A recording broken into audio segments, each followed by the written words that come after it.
സുഹൃത്തിന്റെ വീട്ടിൽ നിന്ന് സ്വർണം മോഷ്ടിച്ചെന്ന ആരോപണത്തെ തുടർന്നുണ്ടായ മാനസിക വിഷമത്തിൽ യുവതി ആത്മഹത്യ ചെയ്ത സംഭവത്തിൽ പോലീസ് അന്വേഷണം ആരംഭിച്ചു. കാസർഗോഡ് നാലത്തടുക്ക് സ്വദേശിനി 24-കാരിയായ ജസീലയാണ് മരിച്ചത്.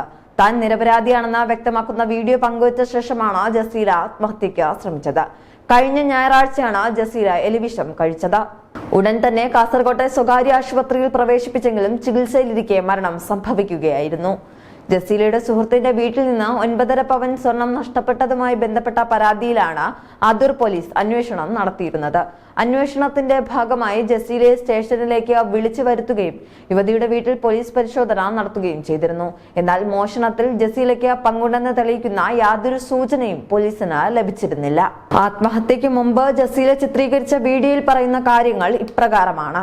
എന്റെ കൂട്ടുകാരിയുടെ ഉമ്മയുടെ സ്വർണം കാണാതായെന്നും അത് ഞാനാണ് എടുത്തതെന്നുമാണ് അവർ പറയുന്നത്. എന്നാൽ ഞാൻ അങ്ങനെയൊന്നും ചെയ്തിട്ടില്ല. ഞാൻ ഏതോ ആണുങ്ങളോടൊപ്പം കോഴിക്കോട് പോയി മുറിയെടുത്ത് എന്നൊക്കെയാണ് അവർ പറഞ്ഞു വരുത്തുന്നത്. എന്റെ വീട്ടിൽ ആർക്കും സമാധാനമില്ലാതായിരിക്കുന്നു.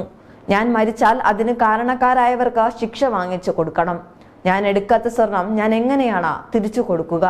എന്നെ എന്തിനാണ് ഇങ്ങനെ നാണം കെടുത്തുന്നത്? തന്റെ നിരപരാധിത്വം അറിയിക്കാൻ സ്റ്റേഷനിൽ ചെന്നപ്പോൾ പരാതി സ്വീകരിക്കാൻ പോലീസ് തയ്യാറായില്ലെന്നും യുവതി ആരോപിച്ചു.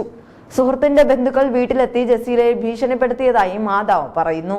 ഖുർആൻ തൊട്ട് സത്യം ചെയ്തിട്ടും ആരും വിശ്വസിക്കാൻ തയ്യാറായില്ലെന്നും ഭർത്താവിന്റെ കുടുംബവും കുറ്റപ്പെടുത്തിയതോടെ ജസീല കടുത്ത മാനസിക സംഘർഷത്തിലായിരുന്നുവെന്നും കുടുംബം പറയുന്നു. സംഭവത്തിൽ ജസീലയുടെ കുടുംബം വിദ്യാനഗർ പോലീസ് സ്റ്റേഷനിലും കാസർഗോഡ് SP-ക്കും പരാതി നൽകിയിട്ടുണ്ട്.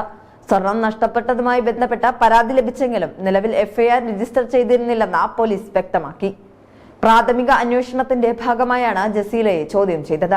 തെളിവുകളില്ലാത്തതിനാൽ അവരെ വിട്ടയച്ചിരുന്നു. സ്വർണം നഷ്ടപ്പെട്ടത് സംബന്ധിച്ചും യുവതിയുടെ മരണത്തിലേക്ക് നയിച്ച സാഹചര്യങ്ങളെക്കുറിച്ചും വിശദമായ അന്വേഷണം തുടരുകയാണെന്ന് പോലീസ് അറിയിച്ചു.